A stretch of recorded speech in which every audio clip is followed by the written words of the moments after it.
నమస్తే, నేను మీ జర్నలిస్ట్ నవత. డిసెంబర్ 13 గతంలో డిసెంబర్ 6వ తారీఖున అమెరికాలోని న్యూయార్క్ లో కూర్చున్న పన్ను డిసెంబర్ 13, 2023లో పార్లమెంటుపై దాడి చేస్తామంటూ ప్రకటించడంతో కొంత ఉత్కంఠ పరిస్థితి నెలకొంది. మనందరికీ తెలిసిన విషయమే. అయితే 2001 డిసెంబర్ 13 ఎందుకు టార్గెట్ చేశాడు పార్లమెంట్ కి సంబంధించి అనేది మనం గతంలో కూడా మాట్లాడుకున్నాం. దానికి సంబంధించి చిన్న చిన్న అంశాలు మాట్లాడుకోవాల్సి వచ్చిన తర్వాత మాట్లాడుకుందాం. అనుకున్నట్టుగానే డిసెంబర్ 13న పార్లమెంట్ మీద అయితే అటాక్ జరిగింది. కానీ అటాక్ చేసింది పన్నునా అంటే కాదు. అటాక్ చేసిన వాళ్ళకు సంబంధించి మాట్లాడుకోవాల్సి వస్తే దీనికి ప్రధాన సూత్రధారిగా లలిత్ జా, ఈయన పేరు చెప్పొచ్చు. ఈయనే ఈ అటాక్ కి సంబంధించి ఎలా చేయాలి ఏంటి అనే రూపకల్పన చేసిన మాస్టర్ మైండ్ అని చెప్పడం కంటే డర్టీ మైండ్ అని చెప్పుకోవచ్చు.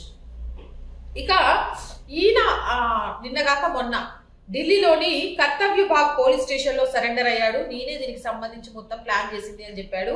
ఇక వెళ్లే ముందు చాలా చాకచక్యంగా ఈయన దగ్గర ఫోన్స్ లేవు, ఎలా ప్లాన్ చేశారు అని చెప్పడానికి ఆధారాలు లేవు, ఏ విధంగా అసలు ఎందుకు దేనికోసం చేశారు అంటే ఏదో కళ్ళబొల్లి కాకమ్మ కబుర్లు చెప్తున్నారే తప్ప అసలు విషయాలు చెప్పట్లేదు.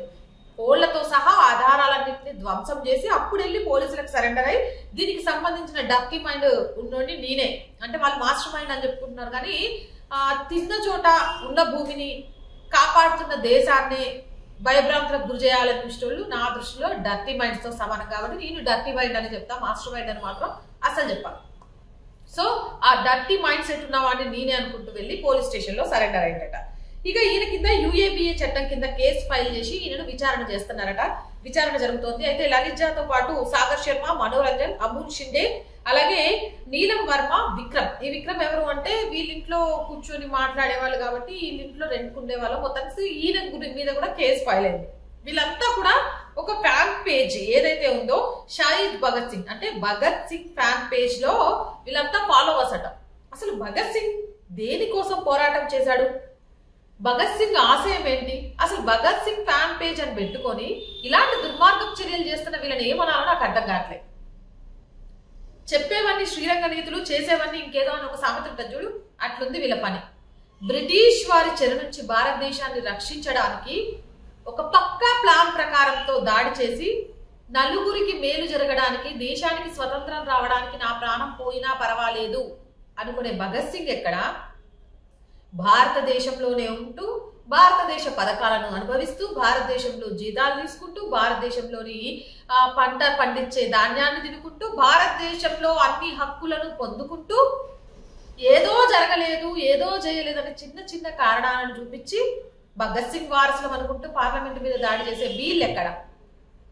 నక్కకు నాగలోకానికి ఉన్నంత పోలికుంది భగత్ సింగ్ కి వీళ్ళకి. అసలు వీళ్ళు భగత్ సింగ్ ఫ్యాన్ పేజో లేకపోతే షహీద్ భగత్ సింగ్ పేర్లతోనో ముందుకెళ్తున్నారు అంటే ఏదో ఒక విధానంతో వెళ్ళడానికే గాని అసలు భగత్ సింగ్ గురించి తెలిసిన వాళ్ళైతే, భగత్ సింగ్ వారసులు అయితే ఇలాంటి పనులు చేసేవాళ్లే కాదు. ఈ రోజు ప్రపంచ దేశాలు భారతదేశాన్ని చూసి గడగడలాడించే పరిస్థితికి వచ్చి ఒక పక్క నుంచి ఉగ్రవాదులంతా కూడా టపా టపా లెగిసిపోతూ ఉంటే ఖలిస్తానీ వేర్పాటువాదంతో భారతదేశాన్ని విచ్ఛిన్నం చేయాలని చూస్తున్న వాళ్ళకు అడ్డుకట్ట వేస్తూ ఆపుతూ ఉంటే మీరు పరాయి వాళ్ళనైతే ఆపగలుగుతారు కానీ ఈ దేశంలో ఉన్న మాలాంటి దేశద్రోహులను ఎలా ఆపగలుగుతారు అనుకుంటూ పార్లమెంట్ లోకి అడుగు పెట్టారు అంటే పార్లమెంట్ మొత్తం సెక్యూరిటీని స్తంభింపజేశారు అంటే అసలు వీళ్ళని ఏమనాలి? వీళ్ళు ఎంత పక్కా ప్లాన్ ప్రకారం వెళ్ళారు అంటే వీళ్ళు మైసూర్ ఎంపీ ప్రదీప్ సిన్హా వాళ్ళ దగ్గర నుంచి వాళ్ళ ఫాదర్ కి ఇచ్చారని చెప్తున్నాడట ఎంపీ, బీజేపీ ఎంపీ. బట్ వీళ్ళు 4 పాసులు తీసుకొని విజిటర్స్ పాస్ అంతకు ముందే పార్లమెంట్ కి వెళ్ళి ఎక్కడెక్కడ సెక్యూరిటీ ఉంటది, ఎక్కడెక్కడ సెక్యూరిటీ చెక్ చేస్తారు, బాడీలో ఏమేమి చెక్ చేస్తారు, ఎలా అయితే మేము పార్లమెంట్ లోకి వెళ్ళొచ్చు, ఎలా అయితే విజిటర్స్ గ్యాలరీలో నుంచి దూకొచ్చు, ఇవన్నీ రిక్కీ చేసి ఆలోచించండి ఎంత రిక్కీ చేశారు వీళ్ళు అనేటోళ్ళు. వీళ్ళని దేశద్రోహులు అనడంలో తప్పేమన్నా ఉందా అనేది కూడా చెప్పండి. ఎంత పక్కా ప్లాన్ ప్రకారం వీళ్ళు వెళ్ళారు అనేది ఒకసారి చూస్తే నిజంగా కూడా ఆశ్చర్యం అనిపిస్తుంది. మొత్తం బ్రిక్కీ చేసిన తర్వాత షూలో అయితే చెకింగ్ ఉండదు అనేది ఒకటి తెలుసుకొని విజిటర్స్ గ్యాలరీలోకి వెళ్లే ముందు ఏదైతే వాళ్ళు స్ప్రే చేశారో ఆ స్ప్రేకి సంబంధించి ఒక ఒక ప్లాస్టిక్ బాటిల్స్ లో పెట్టుకొని షూలో పెట్టుకొని పార్లమెంట్ లోకి వెళ్ళి విజిటర్స్ గ్యాలరీలో కూర్చొని కరెక్ట్ టైం చూసి సాగరు మనోరంజన్ ఇద్దరు విజిటర్స్ బ్యారికేడ్ నుంచి పార్లమెంట్ దాంట్లోకి దూకి అది స్ప్రే చేస్తే అక్కడ ఉన్న ఎంపీలంతా పట్టుకొని చితకబాదినంట. ఎవరైనా అంతే కదా, కళ్ళ ముందు అన్యాయం జరుగుతుంటే ముందు కొట్టి మాట్లాడతాం, తప్పు లేదు. అదేమన్నా చిన్న విషయం కాదు కదా, అక్కడ స్ప్రే కాబట్టి ఏం కాలేదు. అంతకు మించి ఏదైనా అయి ఉంటే అసలు ఏం చేద్దామని మళ్ళీ దీనికి ఉద్యమం అని ఒక పేరు. ఉద్యమం అంటే ఏంటి? ఉద్యమం అంటే ఏంటి? మనం అనుకున్నది సాధించడం కోసం ప్రభుత్వ ఆస్తులను ధ్వంసం చేయడమా? ప్రభుత్వం పాలించే వాళ్ళను భయపెట్టడమా? నీ ఆకాంక్షలు చెప్పాలి అంటే భారతదేశంలో ధర్నాలు ఉద్యమాలు చేయడానికి ఎలాంటి ఏమంటారు కక్ష సాధింపులు లేవు. ఎవరికి ఇష్టం వచ్చినట్టు వాళ్ళు ధర్నాలు చేయొచ్చు, ఎవరికి ఇష్టం వచ్చినట్టు వాళ్ళు ఉద్యమాలు చేయొచ్చు. ఆ రోజు రైతు నల్ల చట్టాలు కానివ్వండి, మహిళలకు సంబంధించి కానివ్వండి, ఎన్ని 33% మహిళా రిజర్వేషన్ కోసం కానివ్వండి, చిన్నదానికి ప్రతి దానికి ధర్నా చేస్తుంటే ఆ హక్కు ఉంది, మనకు భారత రాజ్యాంగం కల్పించింది. భారత రాజ్యాంగం కల్పించిన హక్కుల్ని పక్కన పెట్టేసి హక్కులు మాకు పట్టవు, మా బాధ్యతలు మేము పట్టించుకోము, మాకు తెలిసిందంతా మేము హీరోలం అనిపించుకోవడమే అనే విధంగా వీళ్ళు ప్రవర్తించిన తీరు నిజంగా ప్రతి ఒక్కరూ సిగ్గుపడాల్సిన అంశం. దయచేసి ఉద్యమము, ధర్నా లేకపోతే భారతీయుల హక్కుల కోసం పోరాటం ఎలా చేయాలి అనేది తెలుసుకోండి.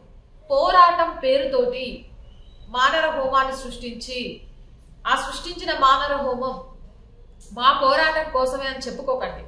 దానికి మించిన దౌర్భాగ్యం ఇంకొకటి ఉండదు.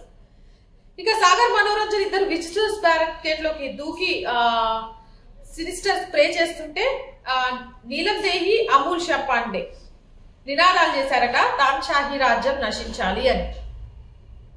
సరే, బీజేపీ గవర్నమెంట్ నచ్చలేదు, బీజేపీ గవర్నమెంట్ ఉద్యోగాలు ఇవ్వలేదు, బీజేపీ గవర్నమెంట్ డెవలప్ చేయలేదు, వీళ్ళ భాషలో మాట్లాడుకుందాం. నిజంగా చేయనప్పుడు పార్లమెంట్ ముందు మీలాగా అయ్యో బీజేపీ ఏం చేయలేదు అనుకున్న వాళ్ళతో ధర్నాలు చేయండి. గతంలో చాలా సార్లు చేశారు కదా, జంతర్ మంతర్ దగ్గర కానీ, ఢిల్లీ పార్లమెంట్ భవనం దగ్గర కానీ చేయండి.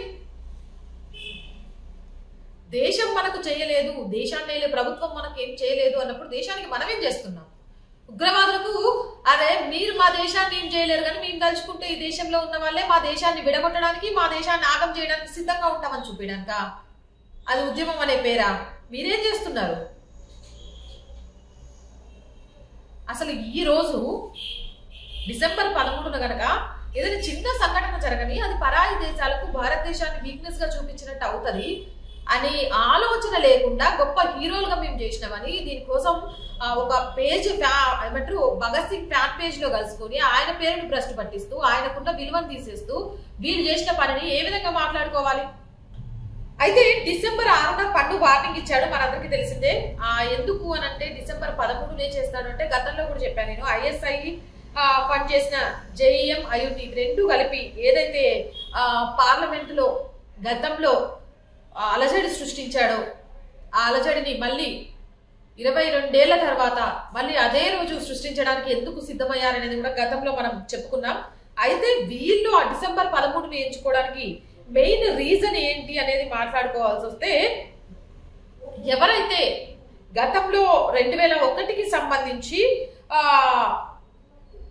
పార్లమెంట్ ధ్వంసానికి సంబంధించి ప్లాన్ చేశారో అఫ్జల్ గురు, మాస్టర్ మైండ్, డర్టీ మైండ్, ఇందాక చెప్పా కదా, అఫ్జల్ గురువుకు సంబంధించి ఈయనను ఒక పేరు పెట్టి ఈ భగత్ సింగ్ షాయిజ్ భగత్ సింగ్ అంటూ పోల్చారట. షాయిజ్ భగత్ సింగ్ అని పోల్చడంతో వీళ్ళు కూడా అబ్బా మేము కూడా భగత్ సింగ్ ఫ్యాన్ పేజ్ లో నుంచి వచ్చినాం కదా, షాయిజ్ భగత్ సింగ్ వారసులమే కదా అని వీళ్ళు కూడా పూనుకున్నారట. ఒకసారి భగత్ సింగ్ దేనికోసం చేశారు, భగత్ సింగ్ ఏం ఆకాంక్షించారు, భగత్ సింగ్ కి సంబంధించిన చరిత్రను ఒకసారి చదివితే నిజంగా ఇలాంటి విధ్వంసాలను సృష్టిస్తూ ఆయన పేరుని వాడుకునే వాళ్ళు ఎంత నీచులో అర్థమవుతుంది. అయితే దీనికి సంబంధించి కొంత బీజేపీ చెప్తుంది ఏంటి అని అంటే, డాక్టర్ సుకంత ముజంజర్ ఈయన ఎవరు అంటే వెస్ట్ బెంగాల్ కి సంబంధించిన హెడ్ అన్నమాట. ఈయన ఏం చెప్తున్నాడంటే టిఎంసి తపస్రాయి అలాగే సౌమ్య బక్షుకు ఇక్కడ ఉన్న లలిత్ జాకు ఏదైతే దీనికి మాస్టర్ మైండ్ గా డర్టీ మైండ్ గా వ్యవహరించాడో లలిత్ జాకు సంబంధం ఉంది అంటే ఒక ఫోటోను అయితే రిలీజ్ చేసి ట్వీట్ చేశాడు. ఆ ట్వీట్ ని కూడా నేను పక్కన ప్లే చేస్తాను, మీరు చూడండి.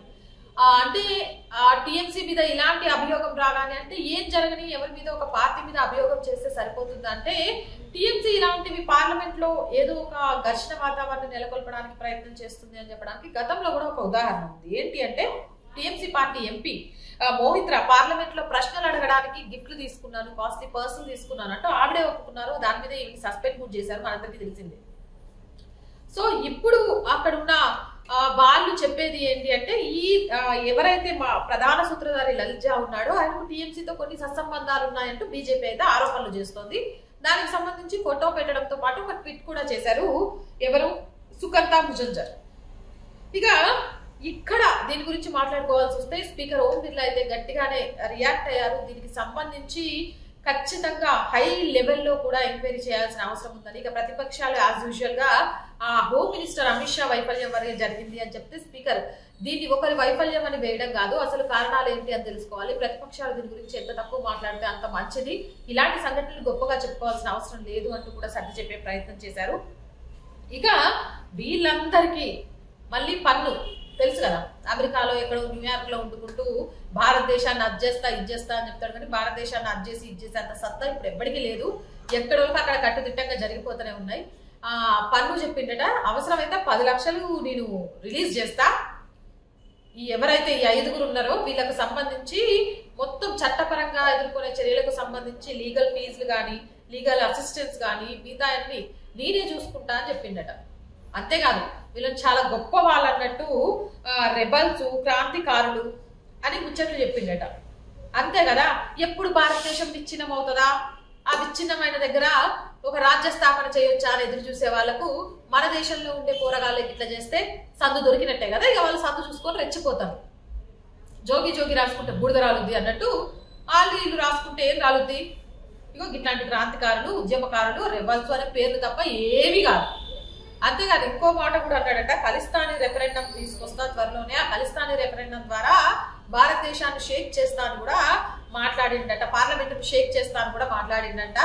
ఎప్పుడు ఖలిస్తానీ ఉద్యమం పేరుతో భారతదేశాన్ని విచ్ఛిన్నం చేయాలి, భారతదేశంకి విఘాతం కలిగియాలని ఎదురు చూస్తూ ఉంటా శత్రు దేశాలు ఉన్నాయో వాళ్ళందరితో అవసరమైతే ఏకమయ్యి ఖలిస్తానీ రెఫరెండాన్ని ముందుకు తీసుకెళ్లి పార్లమెంటుని షేక్ చేస్తా అని ఇక సందట్లో సడేమియగా ముచ్చట్లు చెప్పిండట. ఏడో కూర్చొని ఒక విషయం ఇక్కడ గుర్తుపెట్టుకోవాల్సింది ఏంటి అనంటే, భారతదేశం ఎవరు విచ్ఛిన్నం చేయాలనుకున్నా, ఎవరు ఆ సంస్కృతి మీద దాడి చేయాలనుకున్నా, ఎవరు దాన్ని ఏమంటారు విఘాతం కలిగించాలి అని చూసినా అది తాత్కాలికమే తప్ప శాశ్వతం కాదు. ఎందుకంటే భారతదేశం ధర్మ ప్రాతిపదికన ఏర్పడిన దేశం, భారతదేశం ధర్మాన్ని అనుసరిస్తూ నడుస్తున్న దేశం, భారతదేశం ధర్మాన్ని నమ్మి ధర్మం కోసం అడుగులు వేస్తున్న దేశం. ఎప్పటికైనా సరే ధర్మం అనేది నీతి అనేది కొంత కష్టాలను ఎదుర్కొన్నా చివరికి విజయం మాత్రం ధర్మమే పొందుతుంది. అది మన చరిత్ర చెప్పింది, చాలా సార్లు ప్రూవ్ అయింది. కాబట్టి పన్ను లాంటి వాళ్ళు వందలు వేలు లక్షల సంఖ్యలో వచ్చిన భారతదేశాన్ని విచ్ఛిన్నం చేయాలి అనే వాళ్ళ ఆలోచనలకు అడుగులు ముందుకు పడవు. ప్రస్తుతం భారతదేశానికి సంబంధించి జయశంకర్ గాని, అజిత్ దోవెల్ గాని, అమిత్ షా గాని, మోడీ గాని వీళ్ళంతా చేస్తున్న వ్యూహ రచన కూడా శత్రు దేశాలనే గడగడలాడిస్తోంది. పాకిస్తాన్ కూడా ఈ రోజు భారత్ కి శరణార్థులం అయిపోతాము, ఇక భారత్ తో ఎలాంటి శత్రు శేషం ఉంచుకోము అనే మాట్లాడే స్థాయికి వెళ్ళిపోయింది. ఒక పక్కన ఖలిస్తానీ వేర్పాటు వాదంతో ఒక ఉగ్ర చర్యలు రూపొందించాలి అనుకునే వాళ్ళు ఒక్కొక్కరుగా పిట్టలుగా రాలిపోతున్నారు. రష్యా, అమెరికా, చైనా లాంటి దేశాలు కూడా అవసరమైతే ఈ రోజు భారతదేశంతో సత్సంబంధాలను కొనసాగించడానికి అడుగులు ముందుకేస్తున్నారు. అన్నిటికంటే ముఖ్యంగా ఇప్పుడు నేను చెప్పిన నలుగురు, మోదీ గాని, అమిత్ షా గాని, జయశంకర్ గాని, అజిత్ దోవెల్ గాని, మీకు మీ పదవులు ముఖ్యమా, మీ గెలుపు ముఖ్యమా అంటే వీటన్నిటికంటే కూడా భారతదేశంలో సుస్థిరతను ఏర్పరచడాన్ని, భారతదేశాన్ని రక్షించడం, భారతదేశంలో విధ్వంస చర్యలు రూపొందించే ఎవరినైనా మట్టు పెట్టించడమే ముఖ్యమంటూ అడుగులు ముందుకేస్తున్నారు. కాబట్టి ఇలాంటి వాళ్ళు ఎంతమంది ముందుకు వచ్చినా కూడా ఏం చేయాలనే విషయాన్ని గుర్తుపెట్టుకోవాలి. అండ్ ఉద్యమాల పేరుతోటి ఈ రోజు ఎవరైతే విధ్వంసకర చర్యలు చేస్తున్నారో వాళ్ళందరికీ మీరు ఎవరి వారసులని చెప్పుకుంటున్నారో, అసలు మీరు నిజంగా వాళ్ళ వారసులేనా, వాళ్ళ ఆశయాలు ఏంటి, వాళ్ళ ఆ రోజు భారతదేశాన్ని కాపాడటం కోసము ఆశయాలను ఏర్పరచుకొని అడుగులు ముందుకేస్తే మీరు భారతదేశంలో ఏం సాధించడం కోసం వాళ్ళ పేర్లతోటి ఇలాంటి విధ్వంసాలను చేస్తున్నారు అనేది ఆలోచించండి. భారతదేశ పౌరులుగా భారతదేశం యొక్క కీర్తి ప్రతిష్టలను కాపాడాల్సిన బాధ్యత మనందరి మీద ఉంటది. ఇలాంటి పనులు చేసి అపకీర్తి మూట కట్టడంలో మనమే ముందున్నామంటే అంతకంటే సిగ్గుచేటు మరొకటి ఉండదు. అసలు భారతీయులుగా చెప్పుకునే అర్హత అంతకంటే ఉండదు అనే విషయాన్ని గుర్తుంచుకోండి. ఇలాంటి మోర్ వీడియోస్ కోసం జర్నలిస్ట్ ఛానల్ వెంటనే సబ్స్క్రైబ్ చేయండి. వీడియో నచ్చిందా లైక్ చేయండి, షేర్ చేయండి.